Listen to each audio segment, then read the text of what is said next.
Hey guys, this is Miss Matthews, and today we're going to do pages 314 and 315 in your Reading I-Ready book.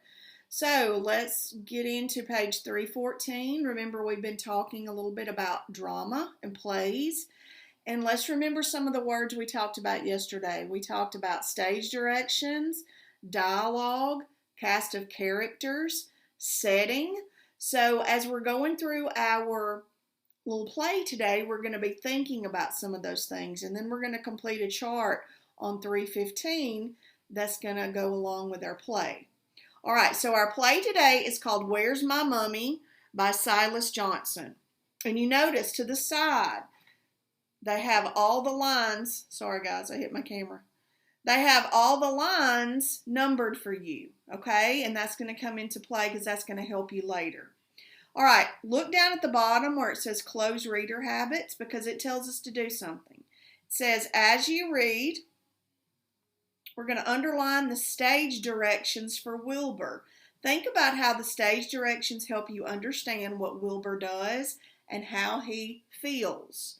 Okay, so as we do this, as we read, we're going to refer back to think about what our stage directions are. And if I turn back to the page yesterday, I see I have stage directions underlined.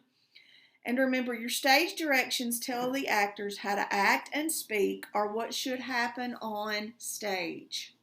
Okay, so as we read, Where's My Mummy? We're going to do that. Okay, all right, line 1, cast of characters, Wilbur, Roy, Glenn, and a mummy. Line 2, the setting, the inside of a pyramid in Egypt. All right, line 3, 2 workers, Wilbur and Roy, shovel dirt into a wheelbarrow. Oil lamps light the dark chamber, which includes a mummy's tomb made of stone. Now, look at line 3. Did you see anything in there that told any stage directions for Wilbur, what he needed to be doing? I did. Wilbur and Roy should be shoveling dirt into a wheelbarrow. That's an important stage direction. Okay, let's look at line 4. Wilbur, shivering. There's another stage direction because it tells how he's acting, what's he doing. Ooh, Roy, this place gives me the creeps. Line 5, Roy. What's to be afraid of, Wilbur? Just get to work so we can get out of here. Line 6. The cover of the tomb creaks open. A wrapped hand reaches from inside. Line 7, Wilbur. Did you hear that? I heard something. He sees the mummy's hand and starts shaking. There's another stage direction that tells us what Wilbur should do. He sees that hand and he starts to shake. And now I see something that I don't really want to be seeing. Line 8. The mummy climbs out of the tomb, moans, and walks towards them. Wilbur and Roy scream. There's another stage direction. Then the mummy starts laughing. Roy. Hey, I'd know that laugh anywhere. Is that yours, Glenn?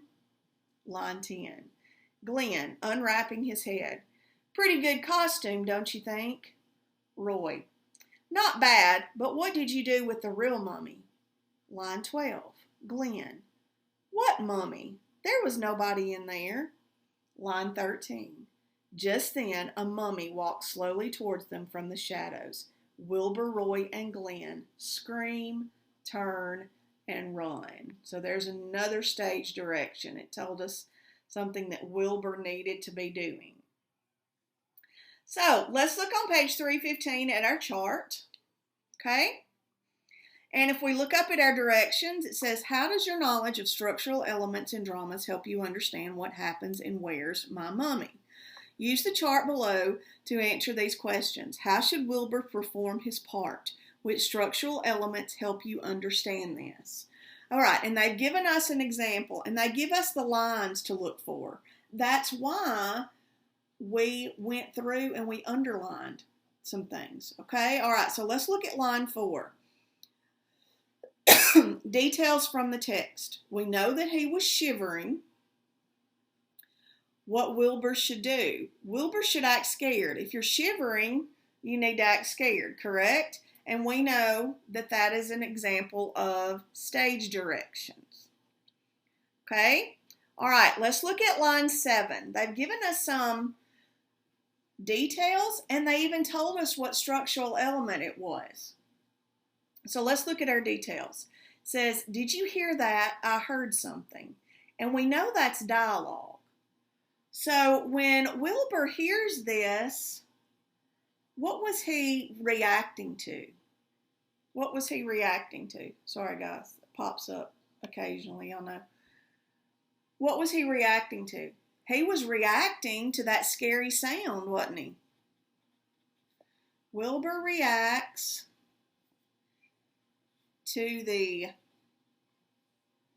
scary sound he heard.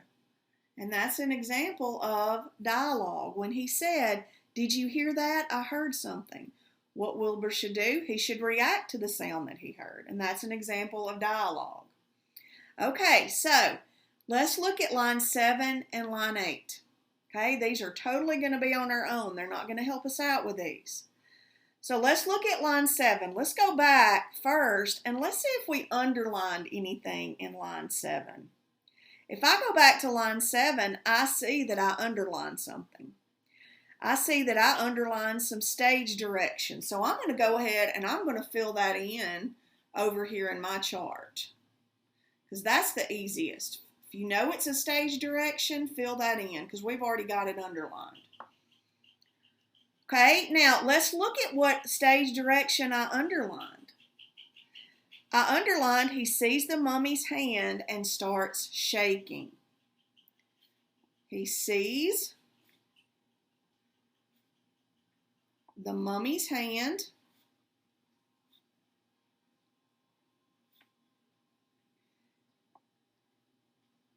and starts shaking. Okay, so if he's doing that in the play, what should Wilbur do? This kind of repeats our detail. If he sees the mummy's hand and he starts shaking, then stage directions tell Wilbur to start shaking. Kind of repeats itself a little bit. Okay? All right, let's look at line 8. Let's see if I underlined anything in line 8 that's going to help me. If I go back, I did. And we know that I underlined a stage direction because it's going to tell Wilbur to do something. And if I look at what I underlined, it told Wilbur to what? Scream. And Roy. But we're only talking about Wilbur right now, but it did tell Wilbur and Roy. So what should Wilbur do when he sees this stage direction? Wilbur. That reminds me of Wilbur from Charlotte's Web. I don't know why. I guess because that's, when I hear that name, that's what I think of. Wilbur should scream when he sees the mummy. That's just a simple stage direction. Okay?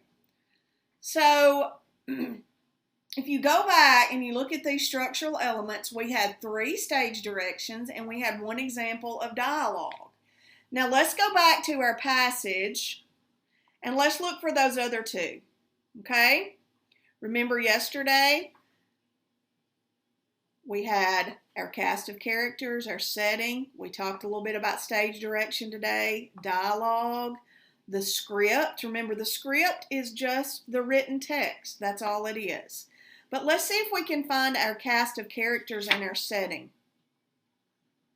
It's in line 1 and line 2. We've got our cast of characters. It tells us who's going to be in the play. And we've got our setting. Now, look at your setting. Yesterday, when we did our setting, it said when and where. Well, this one doesn't tell us when. It just tells us where they are, but it's still considered the setting. Okay, so don't get confused with that. Sometimes a story may not tell you an exact year, or it may not, but it's still wherever they are is the setting. Okay? All right, let's go back to underneath our chart. Let's look at your talk about it. It says, discuss the way the play ends and how the stage directions help you understand what happens. List your ideas from the discussion. Well, if I go back to this and I look at how it ends, the last thing that it tells them to do is to scream, turn, and run. So does that kind of give you, when you see those stage directions, it kind of gives you an idea of how it ends. They're going to run off stage and they're going to be screaming.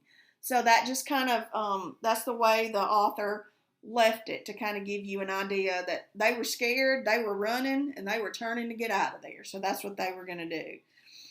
All right, let's look at your writing. It says, describe how the structural elements of a play help you understand what is happening in Where's My Mummy? Use at least 2 details from the script in your response. Use the space provided on page 318 to write your response. So if I go back to page 318, okay, give me a second. Let me find my 318 here. If I go back to 318,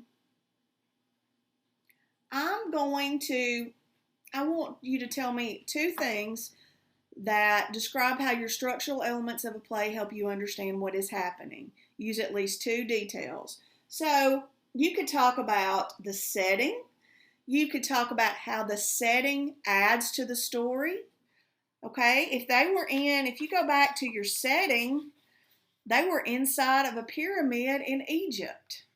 So think about how that helped the story. How did it add to the story? So you could write something from there. Describe the pyramid. Was it scary? Was it a great place to be? Okay, you could also talk about the dialogue, how they talk to each other.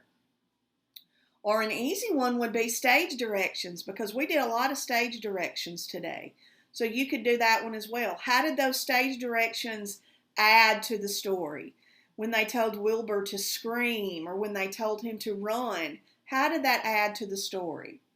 Okay, and over on your hint, it says describe how the structural elements that guide a character's actions also help you.